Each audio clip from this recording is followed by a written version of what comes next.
नमस्कार साथियों, एक बार फिर से स्वागत है हमारे YouTube चैनल डिजर्विंग आईएएस पे।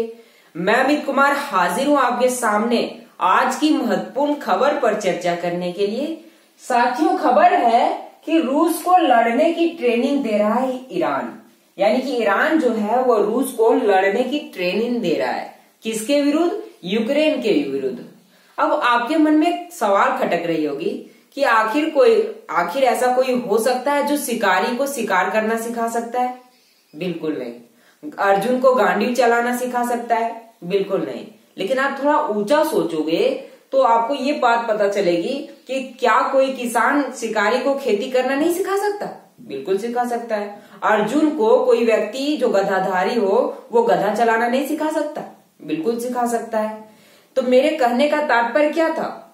तात्पर्य ये था कि जो व्यक्ति को नहीं आता वो किसी अन्य व्यक्ति से तो सीख ही सकता है ना। बिल्कुल, आप समझ रहे हैं ना मेरी बात को, कि जो व्यक्ति जो चीज नहीं जानता वो किसी अन्य व्यक्ति से सीखता है। जैसे कि मेरे पास जो ज्ञान है वो मैं आपको दे रहा हूं। अब आपको ये नहीं लगना चाहिए कि मैं छोटा हूं, आपसे उम्र में छोटा हूं या तो आपसे उम्र में बड़ा हूं। ये बात आपको पता, मतलब आपको इस ज्ञान लेने में कोई संकोच नहीं करनी चाहिए। इस बारे में, ज्ञान के बारे में 3 बातें आपको पता होनी चाहिए कि एक, ज्ञान लेते समय आपको ये ध्यान नहीं देना होगा कि वो व्यक्ति आपसे बड़ा हो या छोटा हो। और दूसरी बात, ज्ञान को कभी नष्ट नहीं किया जाता। ज्ञान को नष्ट या तो व्यर्थ नहीं किया जाता। ये बातें आपको पता होनी चाहिए, ठीक है।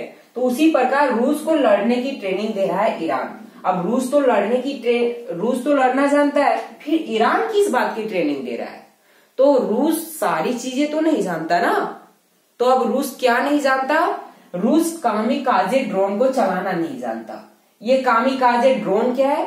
ये ईरान के द्वारा निर्मित एक ड्रोन है जिसे शाहिद 136 के नाम से भी जाना जाता है। इसे सुसाइड बॉम्बर के नाम से भी जाना जाता है। अब चूंकि ईरान के द्वारा निर्मित है तो ऑब्वियस सी बात है ना कि रूस को इसे चलाना नहीं आता होगा। इसलिए ईरान क्या कर रहा है? ईरान अपने सैनिकों को रूस में भेज रहा है ताकि वो रूस के सैनिकों को सिखा सकता है, और जिसके कारण वो जो सैनिक प्रशिक्षित होंगे वो यूक्रेन के विरुद्ध इसका इस्तेमाल करेंगे। ठीक है। कामिकाजे ड्रोन के बारे में कुछ बातें और भी जान लो। इसे शाहिद 136 के नाम से जाना जाता है और सुसाइड बॉम्बर के नाम से भी जाना जाता है, जिसकी वेट 200 केजी है और 2500 किलोमीटर इसकी रेंज है। अर्थात कोई भी व्यक्ति 25 किलोमीटर दूर बैठकर ही इस ड्रोन को अपने लक्ष्य को भेज सकता है। आप ऐसे समझो कि ये एक ऐसा ड्रोन है जो बिल्कुल शादियों वाली ड्रोन की तरह है। फर्क क्या है? शादियों वाली ड्रोन से काफी बड़ा होता है। इस ड्रोन के आगे एक कैमरा लगा होता है, जिसके कारण जो रिमोट जिसके हाथ में होता है, जिस व्यक्ति के हाथ में, उसको उस समय का नजारा दिख जाता है कि अभी वहां पर क्या हो रहा है। और जब उस व्यक्ति को अपना लक्ष्य पता हो जाता है तो अपने 25 किलोमीटर दूर के रेंज से ही वो अपने लक्ष्य को भेज सकता है। जहां पर इसे अपना लक्ष्य भेदन करना होता है वहीं पर इसे टकरा दिया जाता है या तो ब्लास्ट कर दिया जाता है। ये इस ड्रोन की खासियत है, जो कि अब ईरान जो है वो रूस को बेच रहा है और रूस इसे खरीद भी रहा है। और खरीदने के क्रम में ईरान अपने सैनिकों को रूस भेजकर रूस के सैनिकों को प्रशिक्षित कर रहा है।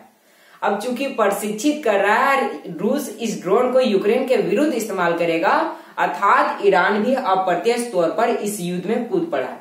किस युद्ध में? रशिया वर्सेस यूक्रेन क्राइसिस वार में ईरान भी कूद चुका है। इसलिए यूक्रेन के जो प्रेसिडेंट है व्लादिमीर जेलेंस्की, उन्होंने ऑफिशियली ये डिक्लेयर किया कि हम ईरान से सारे रिश्ते तोड़ दे रहे हैं।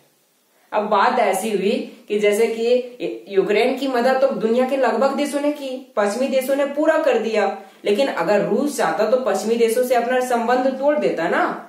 लेकिन एक देश जो रूस के समर्थन में आया, उससे जेलेंस्की ने खुद कहा, ऑफिशियली रूप से डिक्लेयर किया कि हम ईरान से सारे रिश्ते तोड़ रहे हैं।